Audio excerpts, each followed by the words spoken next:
¿Qué tal a todos? Buenos días. Con este video continuamos nuestra lista de videos de Historia de México para la Preparatoria Mesoamericana. En el caso de este será el último video con el cual haremos corte para su evaluación de examen, que será la próxima semana. Sin más por el momento, damos continuación a los temas que hemos estado viendo en las últimas sesiones de video de clase y las actividades de tarea que ustedes han llevado a cabo y que me han enviado por la plataforma Classroom. Bueno, continuando con esta parte, ya en los últimos videos estuvimos hablando algunos aspectos, algunos detalles respecto a los fenómenos de que México pierde territorio con respecto a Estados Unidos principalmente, ya sea en el conflicto tejano o en la intervención norteamericana. A grosso modo, a grandes rasgos, hemos hablado algunos detalles de esta parte. Cuando el país, después de la independencia, se empieza a reconformar, a reestructurar y a tratar de dar sus primeros pasos. El problema de esto, que estos primeros pasos del país son muy violentos, son muy accidentados y muy penosos, dando como resultado una pérdida gigantesca de territorio nacional. Y después de esto va a haber unos pequeños detalles todavía y demás. Uno de los personajes fundamentales de este periodo es aquel que ya hemos estado mencionando en cantidad de ocasiones, el cual es Antonio López Santa Anna, el presidente que ostenta el récord de presidencias de este país. Vino, cambió de partido político, de interés, lo corrían, lo regresaban, y de una u otra forma el país bajo su mandato es cuando va a tener todos estos fenómenos históricos y culturales, así como cambios geográficos principalmente.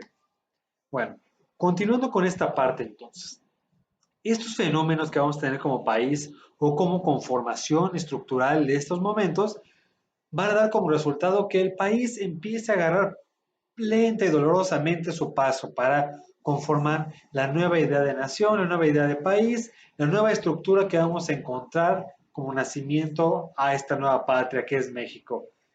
El problema es que para que el país se conformara pasaron muchas situaciones previas como lo que acabamos de mencionar. Es decir, tuvo que haber mucha pérdida de territorio para que el país empezara más o menos a generar conciencia de lo que es realmente ser mexicano, dando como resultado lo que mencionábamos previamente. Es decir, muy poca gente participa o pelea en la intervención norteamericana. Muchos, como mencionamos, les daba igual cambiar de un partido, de un bando, ser de un país, ser de otro. Total, había poca conciencia o consigna nacional. Y esto nos va a dar como resultado varias situaciones en este momento. Una de ellas es que de una u otra forma Santana va a estar yendo y viniendo en la presidencia del país. Va a cambiar de partido, se va a ir, pero de una u otra forma era una persona con un carisma muy amplio para algunos sectores de la población. Es decir, era muy seductor en su forma de ser, de desarrollarse, de vincularse. Políticamente era bastante atractivo ahí. Quizá como persona podemos decir si dejaba o no desear, pero esto no lo sabremos dado que no convivimos con él, pero para que alguien haya logrado ser presidente tantas veces, alguna gracia, algún carisma tenía que tener este sujeto. Y bueno, como tal es lo que estamos mencionando actualmente. A este señor Antonio López Santana como uno de los personajes fundamentales en la historia de la conformación nacional del país. Es decir, va a ser de estos personajes que va a ser muy llamativo en nuestra historia patria. Y bueno, fue y vino. En su último mandato de presidencia vamos a encontrar algunas características muy curiosas o muy peculiares de su forma de ser o de su mandato. Tanto es así que vuelve a irse del país, vuelve a regresar y vuelve a ser presidente. En su último mandato como tal, hay algunas cosas interesantes. Después de esta presidencia vamos a entrar a lo que es la revolución o el plan de Ayutla fundamentalmente. Y este es el tema que conforma este video, es decir, la estructuración o la revolución del plan de Ayutla. Como primer punto podemos revincular o remencionar que la situación del país se fue agravando muy fuerte en este momento. Debido a todo el conflicto, otra vez el país venía de un nivel de pobreza fuerte, de haber sido golpeado, de haber sido mutilado, y hay que buscar los mecanismos de tratar de salir adelante. Uno de los presidentes que vamos a estar de interinos o de un rato, si no tanto de interinos, sí oficial, pero no va a durar tanto, es el general Mariano Arista. Este personaje, al no tener forma de cómo dirigir al país, de no encontrar las condiciones quizá idóneas o ideales de cómo gobernarnos, decide dar el paso al costado y renuncia a la presidencia, dado que esto fue un fenómeno más o menos común de 1800 en adelante en el país. Es decir, muchos presidentes renuncian a la presidencia o son obligados a dimitir a la presidencia. Es decir, como mencionamos en algunas clases, era muy raro que algún presidente terminara la presidencia como tal. Y Mariano Arista renuncia a la presidencia. Y al ver esta situación, hay una gran crisis política otra vez en el país y la gente del gobierno, los que están en las altas curias, por así decirlo, deciden llamar a otra vez a Antonio López Santana para hacerse cargo de la presidencia. Él estaba fuera del país, inclusive vivía en Colombia en estas épocas, y vuelve a llegar a la presidencia. Porque de una u otra forma, como que el país o mucha gente le tenía respeto como militar. Así que mucha gente va a hacer esto. Va a buscar a Santana como presidente una vez más.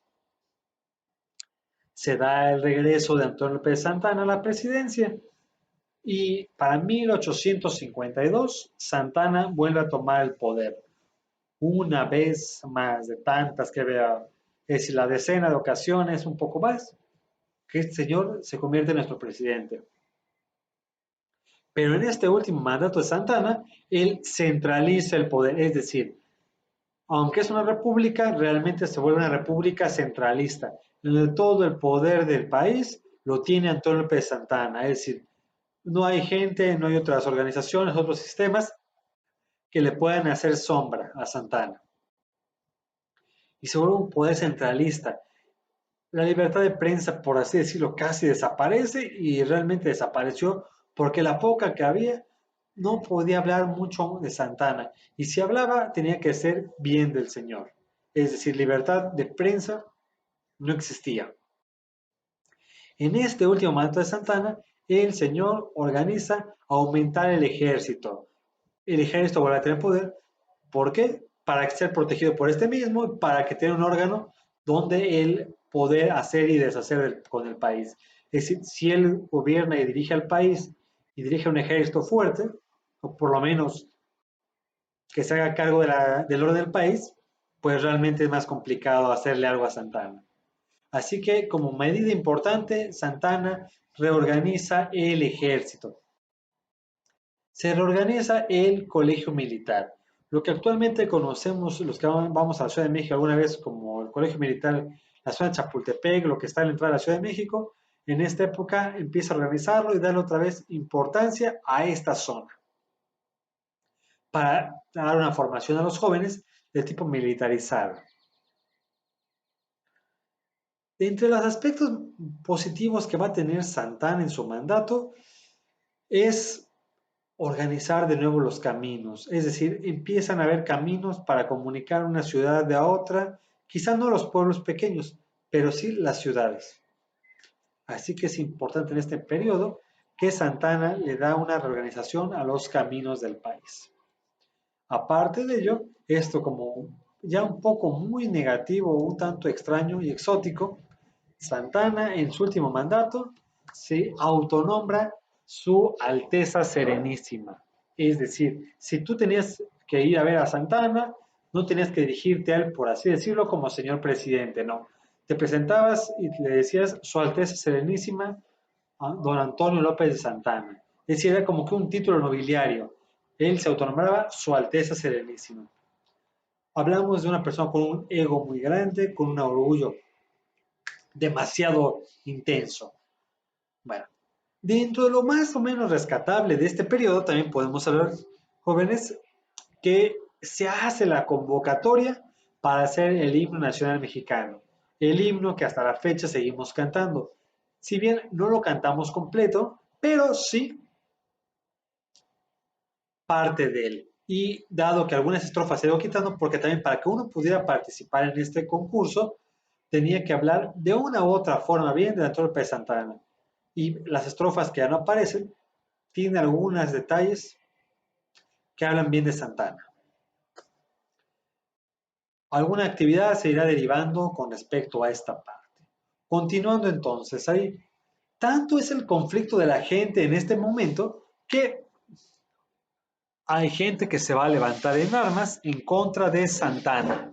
Y uno de ellos es gente que todavía sobrevivía de la independencia de México.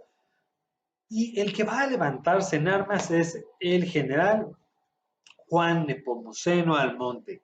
Este señor, Juan Nepomuceno Almonte, era un sobreviviente de la independencia, había peleado por el lado de los insurgentes. Y él era muy respetado en la Sierra de Guerrero, en los pueblos de allá, era todo un cacique importante. Aparte de este señor, se va a juntar con él otras personas cercanas a su confianza, es decir, Ignacio Comonfort y Florencio Villarreal. Estos tres personajes se van a levantar en armas con una propuesta. La propuesta se va a llamar el Plan de Ayutla.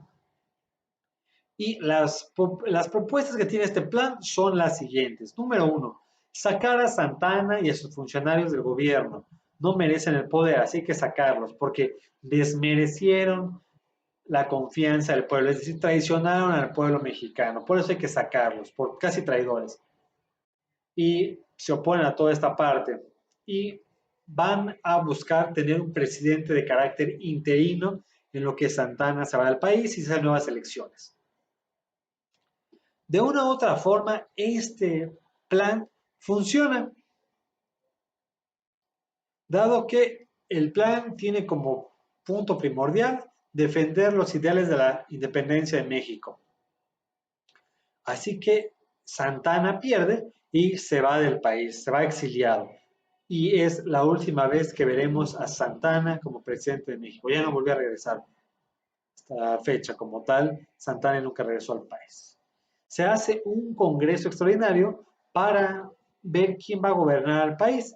Se hace de todo este congreso y resulta como ganador y vencedor Juan Nepomuceno Álvarez, Juan Álvarez. Juan Álvarez se convierte en presidente de México.